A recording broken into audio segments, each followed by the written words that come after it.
What's up? What's up? What's up? What's up? What's up? Hello, hello, and welcome everybody. This is Andrew Gillum, coming to you with one of our, how do you say, we call these side pieces. We call these mini pods, I guess, and we also call them solo pods. And it's where you'll get to hear from your host at Native Land Pod on days in which we're not in our regular schedule.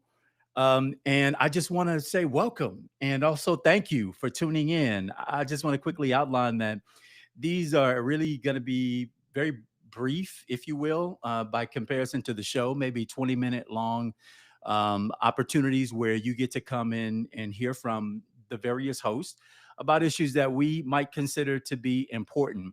And for me, I really wanted to kick these off with a little bit of a reminder and maybe some training support on what it means to get back to the basics of organizing, y'all. The moment that we find ourselves in right now, I think is requiring us to really, really, really get serious about what it means to see our neighbors, hear our neighbors, protect our clan, our family, the people who we love and support, make sure they remain harmless through this very, very difficult and trying time.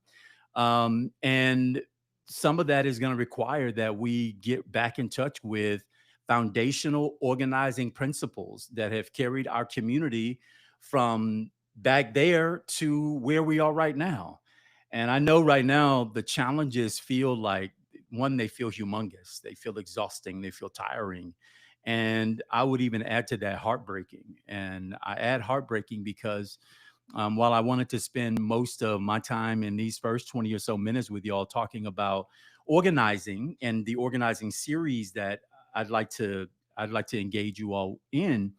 Um, Yesterday, we learned about the cancellation of our dear sister Joy Reid's show, The ReidOut, on MSNBC. Now, some of us may have quit MSNBC back when they tried the same thing with Tiffany Cross, my dear colleague and fellow co-host on Native Land Pod. And many of us, even if we made the decision to step away from the network at that time because of the treatment that she received, a lot of us stayed around and said, "Hey, look, that's where Joy is," and Joy is, from my standpoint, she's not just a newswoman. She's not just an anchor. She's not there doing this for anybody's entertainment value or for sport. Joy Reid, the Joy Reid that I know, and the Joy Reid that we have all come to know and love over the years on the various platforms that she's been. Uh, Joy, quite simply, is the bringer of truth. And it doesn't matter how inconvenient that truth may be, she's going to bring it to you anyway. And in today's day and age, where you have a very thin skinned political leadership apparatus, and I would even argue maybe a thinner or equally as thin skin in the corporate media, who are prepared to wilter and bend to the will of the White House and the party that's in control right now, it's going to cost us something. And in this case, it's costing us one of the best truth tellers that we have out there. Joy represents, in my opinion, the best of who we are. She is fact based. Her opinion is always supported by laundry lists of receipts. She is someone who, regardless of what the popular winds may be, has always deepened into what our true lived experiences are and were in our community. And she broadcast those experiences to the world, y'all.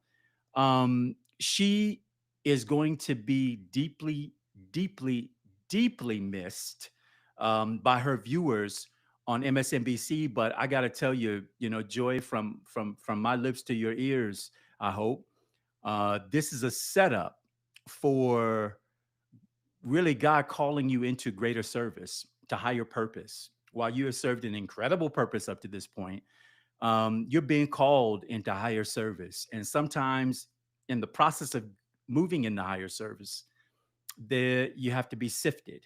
You remember all that old equipment that our grandparents, my grandmama used to use when she was doing her pancakes or cornbread. and the flour would go into the sifter and it would sift all the way through. But what would come out is a finer grain of things. And it made everything taste just that much better. Well, there is a finer grain of you that is through this process and on the other side. And so many of us just can't wait to see where that takes you. And more importantly, where it takes us collectively. But before we get to what Joy Reid's next steps are, I think we have to send a very, very important signal to the corporate folks who are making these decisions, are silencing our voices, are supplanting our voices with, minstrel shows and dictates of how they think we are supposed to show up on their platforms. And we need to send them a signal that this is not a game. This is not a toy. This is not a transaction that you trade in and trade out. This is our lives. And we deserve and need voices who are going to speak truth and power to the powerful about what our lived experiences are and what we need and what we demand of the system. And Joy has unapologetically done that on behalf of all of us standing in the gap. We've got to send a signal. And so I want to join the bandwagon of folks who today are encouraging folks to watch Joy's last sign-off show tonight on MSNBC during her normal regular 7 p.m. Eastern Standard Time. And wherever you live, you can obviously look up the show times, but be with her, stand with her, hold her spiritually during this time where she has to make it through this show on the network that just summarily decided that her voice was no longer of value to them at this moment. We want to say that her voice is valuable to us, that it means something to us, that we are powering her forward, even if they can't see it. We're going to help to make sure that they feel it. So at the end of the conclusion of her show tonight, and Joy will sign off by telling the rest of us where it is that we can go and find her voice beyond this current platform. And after that, y'all, we're going to turn the TV off. We're going to shut it down. We're going to log off of whatever platforms in which you are watching or hearing MSNBC. And we're going to send them a very important message that our voices matter. And guess what? My voice right now is being interrupted by my cell phones. And this has always been my theory about these lives. I'm telling you, y'all, I am technology obtuse. If it happens again, just charge it to my head, not to my heart. I'm going to figure this out by the time we get into the next one. But we want to make sure that they hear and feel, more importantly, feel the effect of when we choose to take our time and attention, a very precious and non-renewable resource, our time and attention, when we choose to put that elsewhere. Joy, we're going to follow you wherever you go. And tonight we want to make a very, very strong, important show of support that we're going to have your back because you have had our backs and our fronts and sides and other blind spots when we didn't even know it. The last confession I'll make on this one with regard to Joy is that when I ran for governor of the state of Florida back in 2018, and it was looking like we might, that we could potentially pull off a win in that race, I reached out to Joy and asked her if she could do her show live from Florida, and that I would grant her, if I were to win that race, the first interview after the race was concluded, possibly later that election night or maybe the next morning. And Joy did what she had to do, and she showed up. I didn't get to see her that night. It was of course, it worked out a different way, and was a bit heartbreaking on one end. But she did what was necessary within whatever the corporate confines were to try to bring to the American people the experience that we had here in Florida. And I'll never forget that. And she's been a friend in the Gap on so many more occasions. Don't believe the hype that they're trying to sell us about unqualified, whatever stories they want to put out, ratings, all this craziness. You see, the enemy tries to use, they do a little jujitsu. They take their weakest and most vulnerable place, and they then project that vulnerability onto other communities, other people, so that they can then insulate themselves from attack. What am I talking about? Well, I'm talking very specifically about not just Joy's incidents in this, which is an example of the corporate side, but this picture can be drawn a lot bigger. It's not just the corporate. And we want you to obviously watch her show this evening, throw our support behind her.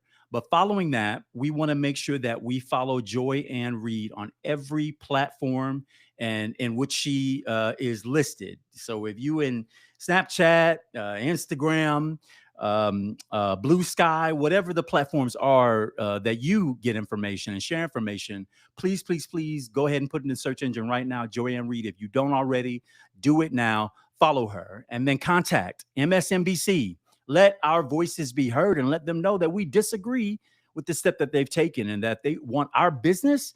They best do better to bring us the voices who best represent our community, all skin folk and kinfolk, and all folks who may reflect what we look like, who are on television, are not necessarily speaking our truth and telling our stories.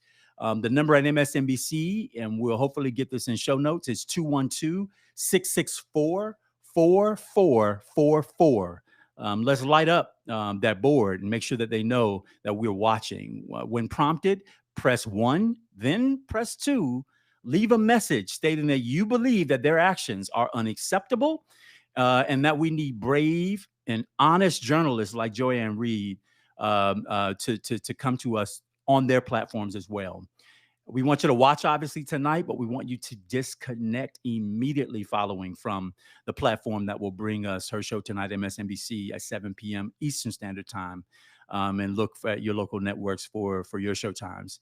And then last and certainly not least, we want you to spread the word. If you post about watching the show tonight or anything related to it, your disgust around the decision, please use the hashtag #WeNeedJoy. We need joy in so many forms, joy in our spirit, but also Joy the person. And we thank you for bringing us both of those, Joy. Thank you for your friendship. We will follow you wherever because you are a true and an honest voice who has earned our trust. And no Johnny come lately or surprise or pop-up figure is going to have our trust. You have to earn it. You have to work for it. You put in the work. And that's why we want to put in some work for you. What I was getting to on second topic, just changing the page, and then finally I'll talk to you about what we hope to do with these on a regular basis when we come to you in these solo pods. When I talked about the enemy weaponizing their weakness to insulate themselves from attack, I'm talking about this DEI stuff, right? Which I have translated to the N word is how I experience it when they use it. It seems like the sussing out of us wherever they can find it. Well, this weekend, something else happened. In addition to the news in the corporate world regarding Joy Reid, the general who led the Joint Chiefs of Staff, which is the collection of all of the military chiefs and leaders across the various branches, including the National Guard. This is the group that assembles as advisory to the President of the United States, the Defense Secretary of the United States, and the intelligence chiefs of our country. They are the official advisory group. Joint Chiefs, the chairman of the Joint Chiefs, serves both in Democratic and Republican administrations. Why? Because their oath and their fealty is to the Constitution of the United States and to the people and the nation of the United States. Well, the current the previous, I guess I should say, before he was fired, chairman of the Joint Chief of Staff was General C.Q. Brown, who spent 40 years as a pilot in the Air Force, met all of the criteria. There were no lessening of criteria, no quotas having to be met. It simply required that those making this decision looked across the entire board of qualified individuals, _qualified, and choose from amongst them the person who would lead the Joint Chiefs. President Trump decided to dismiss CQ Brown this weekend, removing him from his position, in addition to a couple of other top brass within the United States Armed Services, and replaced him not with somebody equally qualified, or really not with somebody who is just qualified, for the position of chairman of the Joint Chiefs, which does require special experiences and qualifications to be named. He decided to name a gentleman named Dan Kane, who I don't know personally, but yes, has served this country, and we thank him for it. But in appointing Mr. Kane, the president actually had to waive the criteria necessary for him to have been automatically qualified for the president to make that appointment. The president has the ability to waive that criteria if he chooses, if it is in the best interest of the nation. Well, he determined it was in the best interest of the nation to appoint someone who was not qualified technically for the position. So he takes out a qualified individual who met all of the standards, no quotas, simply qualified, ready to serve, and replaced them with someone who, while they have served this nation and we are grateful, was not qualified on paper to be named the chairman of the Joint Chiefs of Staff. I think we would all agree that Secretary Hegseth, who is now the Secretary of Defense, who pales, can't even be mentioned in the same sentence as his predecessor, quite frankly, but is unqualified for the position that he holds. And that, frankly, is true across the board with almost all of Trump's appointments to the national cabinet. So what do? They go on a rampage against DEI, which they say didn't earn it. And in truth, all their folks didn't earn it.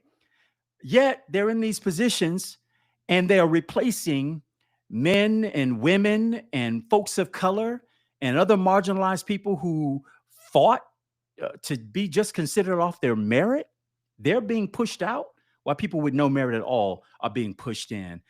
I say this, y'all, because I think we have to begin to forward our truthful narrative around this. We shouldn't be pushed back on our back heel in this fight around DEI when it simply means take the qualified individual and guess what? Look beyond your circle of friends. Look to the people who are qualified but may not share your same lived experience, are committed to the Constitution, but may not be loyal to you, the individual, because their oath is to the Constitution and to the country. We have no shame. We ought to have no shame around the term diversity, equity, and inclusion. We ought not carry the load that they want to put on our backs of dishonesty like we didn't earn where we are. We earned it. We worked hard. In fact, in many cases, harder than most that surround us to get those positions. We're not going to tolerate that. They want to apply that across the corporate sector and across now the public sector. And it's simply a lie, and we have to reject it. Finally, y'all, I just want to say, when we come to you, at least when I'm doing mini pods, I'm going to try my very, very best to ensure that they're bringing information and education, and hopefully that you'll leave our conversations having felt more informed and more equipped than when you joined us. And so in that spirit, and in the spirit of where I sort of started describing these mini pods to you, at least from my perspective, is that in the coming weeks, I'm going to take time with the support and help of Lolo, one of our producers, who's going to pop in here in a moment to let me know if there are any questions. We're going to walk our listening audience through some of the basics and fundamentals around organizing. How do we get our communities ratcheted up? How do we move them not just through this moment, but to a place where I think as a community, we begin to live our truest, fullest selves and have the policies and institutions that are around us being built to support that growth, that freedom, that independence, that ability to live truly free and unencumbered. In order to get closer to that beloved community that I think all of us want and admire, it doesn't have to be a pipe dream, but it does require something of us and from us. And quite frankly, it's the same thing that democracy requires of us and from us. And that is that we be in the movement, in action, in whatever way that suits us, in whatever way that deepens into our skill set. But you can't maintain societies that see us and respect us unless we're prepared to put in the work. We shouldn't always have to, but given the challenges we face, the foes we face, our ancestors didn't let their knee break their necks, and we're not going to let it happen to us. But it is going to require the work. So today, what we're going to make sure you have in the show notes, as my time comes to an end, is a list of organizations and groups that you can research, determine whether or not they fit in your skill set and interest area. And then hopefully you make the move to deepen into how you can better support the work of those entities and organizations. And in the coming weeks, we want to talk to you about how you then build that beloved community right where you are, either online or in person, hopefully a mix of both. But better equip each and every one of us with the knowledge, the skills, and the tools that are necessary to bend that arc more deeply and more committedly and more permanently in the direction of justice for all of us. With that, I want to invite Lolo. If there are any questions, I want our listeners to know I'm not going to be just talking about organizing by virtue of what I read. I'm going to be talking about organizing from my own lived experience. I, for many years, was an organizer, mostly on college campuses, and then in greater community. And then my organizing work led to organizing elected officials who were our age and younger in diverse cohorts so that they can be more effective at bringing the benefits back to our community. And now we got to organize for all of us. And so I'm not going to be talking to you about what I've read. I'm going to be talking with you and engaging and exchanging with you about what I know. And hopefully you'll bring some of your experience to the table, and we'll just have a great exchange of how to do this and do it the best and most effective way. With that, Lolo, are there any questions, anything I missed, anything I need to reiterate? Let me know. Hey y'all. Oh, Can you see me? hey, girl, you look like you about to drive us through the desert. I like that car. Thank you. Thank you. Car seat. All right. So we haven't gotten a lot of questions, but there was one in particular I thought was really cool. And so this person said, how do we assert and not only respond? We need to assert because they're already expecting a response. Well, let him expect a response, but we got to give the response as well. That's number one. Um, there is a group right now working on a database that will be able to direct us to either Black owned or Black led, Black hosted platforms where we can have a exchange of information.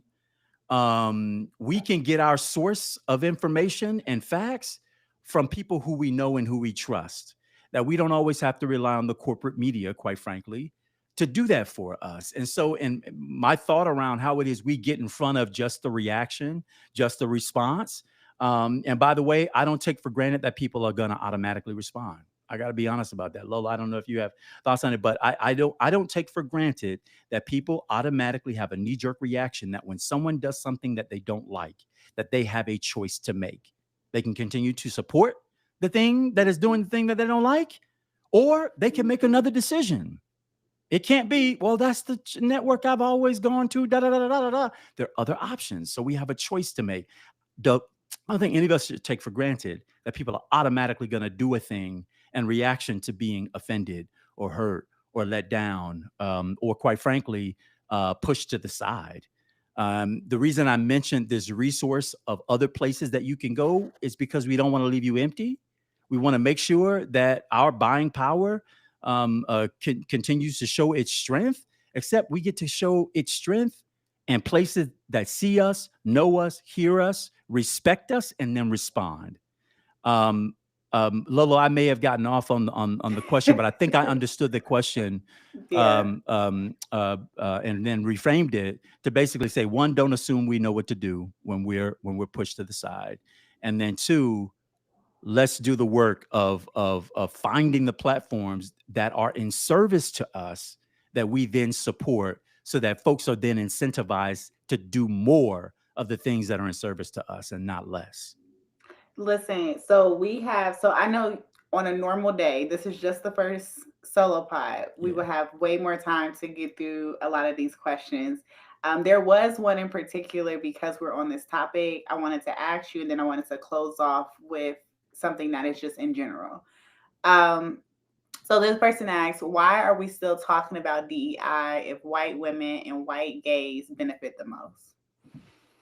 Well, first, I don't know that I don't have any empirical data. If we're talking about affirmative action, that may be one thing. I don't have any empirical data to suggest that black at what level we are benefiting from diversity, equity, and inclusion. In part because, like, there are a lot of approaches to DEI. It can be if you are a grocer or retailer. It could be in the fact that you are including brands that are from communities or constituencies that are not your normal vendors, that you're uplifting creative voices of black folks and of women and so on and so forth. It could be if you are in a workplace that there are deliberate steps that are taken to showcase the talents of all people and not just my homegirl or my homeboy who I hang with. I know them. We share a lot in common. And that's why they're always the ones that are selected and tapped to give the presentation before the board or before their coworkers, right? So it takes a number of forms. And in my opinion, sometimes when we're climbing, we're bringing other people who may not look like us or share all of our identities along with us because they too have been marginalized. I'm never going to make the fight between marginal communities and other marginal communities. That isn't the fight that we want. That's the fight they want to give us. I don't have a beef with women. I don't have a beef with LGBTQ. I don't have a beef with black folks in general. I'm saying if all of us are being oppressed, then we better figure out where we have common cause and start that process of rising.